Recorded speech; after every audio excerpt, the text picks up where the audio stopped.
అందరికీ నమస్కారం. ఈరోజు క్యాడెట్ డివోషన్ ఛానల్లో బంగారం రేటు కాదు కానీ బంగారం వచ్చేసి అసలు మన దగ్గర ఓ స్టార్ హోటల్కి వెళ్ళి టీ తాగితే ఎంత ఖర్చు అయిందో అంతకన్నా తక్కువ రేటు బంగారం వస్తుందంటే మీరు నమ్ముతారా?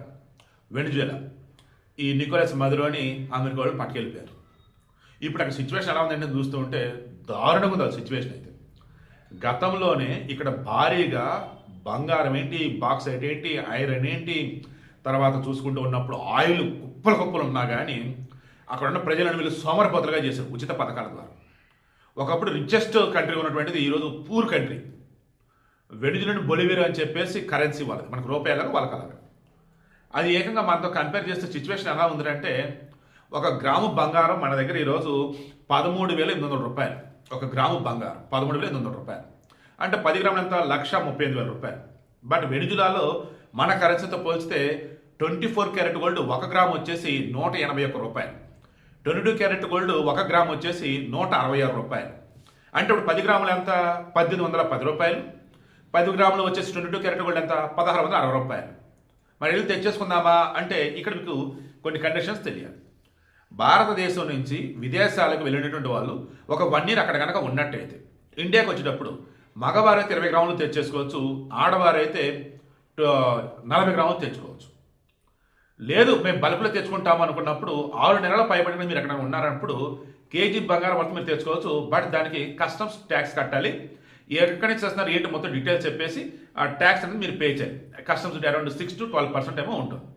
సో ఇలా చూసుకుంటూ ఉన్నప్పుడు ఆల్రెడీ గతంలో నికోలస్ మదురో ఈ దేశానికి ఎన్నో అప్పులు ఉంటే వీళ్ళ దగ్గర బంగారం స్విట్జర్లాండ్లో కుదవబెట్టి కొంత డబ్బులు తెచ్చుకొని వాడేసుకున్నాడు. ఇప్పుడు మొత్తం మీద ఆ దేశం మొత్తం మీద ఉంది 161 టన్నుల బంగారం మాత్రమే. మళ్ళీ ఇప్పుడు దానిని ఏ ఫార్మాట్ పెట్టారు ఏంటో తెలీదు. బట్ అక్కడ ద్రవ్యోల్బణం వచ్చేసి కొన్ని వేల రెట్లు పెరిగిపోయింది. మన జగన్మోహన్ రెడ్డి అన్నాడు కదా, ప్రింట్ కొట్టేది కేంద్రమే కదా, ఎంతకాలం అంత డబ్బులు అని చెప్పే కదా. అద్భుతమైన నాగరికతలు విలసిల్లింది అంటే నదుల పక్కన, అట్లాంటిది అమరావతి నది పక్కన కట్టవద్దు అంటాడు. తర్వాత డబ్బులు రాష్ట్రానికి ఇవ్వాల్సిన కేంద్రమే కదా, డబ్బు ప్రింట్ కొట్టేది వాళ్ళే కదా, ప్రింట్ కొట్టేమోను అంటాడు. అడ్డదిడ్డంగా డబ్బులు ప్రింట్ కొట్టుకుంటే ద్రవ్యోల్బణం పెరిగింది స్వామి. అసలు బేసిక్ సెన్స్ కూడా లేకుంటే ఆ వ్యక్తిని ఇంకా నాయకుడు అని ఎవరు అనుకుంటారు అర్థం కావట్లేదు. అది 5 సంవత్సరాలు ఎలా భరించారో నాకు అర్థం కావట్లేదు. కేవలం రాజశేఖర రెడ్డి కొడుకని అండ్ కేవలం ఈ చంద్రబాబు అంటే పడన వాళ్ళు, జగన్ అంటే పవన్ కళ్యాణ్ పడన వాళ్ళు ఓట్లేశారు తప్ప అసలు ఎవరు ఓట్లేసారు నాకు ఇప్పటికీ అర్థం కావట్లేదు. ఈ అర్థం కానిది ఏంటి, మన 39% ఓట్లేశారు వాళ్ళ గురించి నేను మాట్లాడుతాను. సో పాయింట్కి వస్తున్నా, వాళ్ళు అడ్డదిడ్డంగా నోట్లు ప్రింట్ కొడతాం కానీ ప్రజలందరూ ఉచితంగా పథకాలు ఇవ్వడం ద్వారా పనులు విడిచేయకుండా ఉండటం కానీ మొత్తం విదేశాల నుంచి ఇంపోర్ట్ చేసుకోవడం ద్వారా ఇక్కడ వచ్చేసి సోమరపతులుగా మారిపోయి పని ఎవడు చేయకపోగా ఉన్నటువంటి బంగారాన్ని వెలికి తీసింది లేదు. బాక్సైట్ కావచ్చు, డైమండ్స్ కావచ్చు, ఆయిల్ కావచ్చు, వెలికి తీయలే. దాంతో తీసిన కొంచెతనం కూడా ఏవైతే వెలికి తీసిన కొంచెం కూడా చైనాకి, రష్యాకి, మిగతాకి ఎక్స్పోర్ట్ చేసుకుంటూ పోయాడు. ఎందుకు?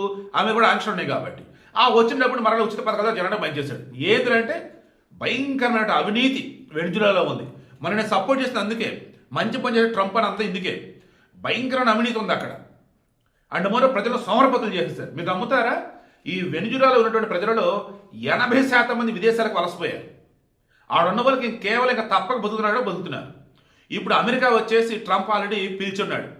అమెరికా టాప్ మోస్ట్ ఎంఎన్సీస్ ఏవైతే ఆయిల్ కంపెనీస్ రండి, వెనిజులాలో ఆయిల్ వెలికి తీయండి, ఆ వెలికి తీసిన దానిని మనం తీసుకుందాం అండ్ వెనిజులా ప్రజలు కూడా పంచుదాం అన్నారు.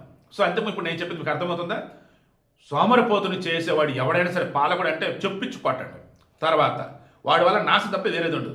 ఇక అన్నింటికి మించి ప్రపంచవ్యాప్తంగా భయంకరంగా ఖరీదైనటువంటివి కూడా వాళ్ళు అక్కడ ఇంత దారుణంగా దొరుకుతాయి, తేలిగ్గా దొరుకుతాయి, చీప్గా దొరుకుతున్నాయి అంటే దాని అర్థం వాళ్ళ కరెన్సీ భయంకరంగా పడిపోయిందని అర్థం. మిగతా కరెన్సీలు వచ్చేసి బాగా వాల్యూ ఉందని అర్థం.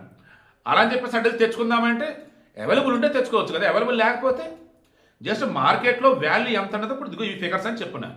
ఆ అవైలబిలిటీ ఉంటే హ్యాపీగా తెచ్చుకోవచ్చు. బట్ చెప్పే కదా రూల్స్ ఉంటాయి అనమాట, విదేశాల నుంచి ఎంత తేవాలి ఏంటి అన్నప్పుడు. ఇందా చెప్పింది మరలా ఒకసారి క్రాస్ చెక్ చేసుకొని ఈ వెనిజులా చుట్టుపక్కల మీకు ఎవరైనా తెలిసిన వాళ్ళు ఉంటే సిచ్యువేషన్ ఎలా ఉంది, అక్కడ బంగారం బయట దొరుకుతుందా లేదా గనుల నుంచి తీసి ఆతకు అమ్ముతారా, ఇవన్నీ కూడా క్రాస్ చెక్ చేసుకోండి. బట్ సింపుల్గా నేను చెప్పేది ఏంటంటే ఈరోజు భారతదేశం సుసంపన్నంగా బ్రహ్మాండంగా ఉంది అంటే దాని కారణం మాత్రం మోడీనే, అందులో మాత్రం నో డౌట్.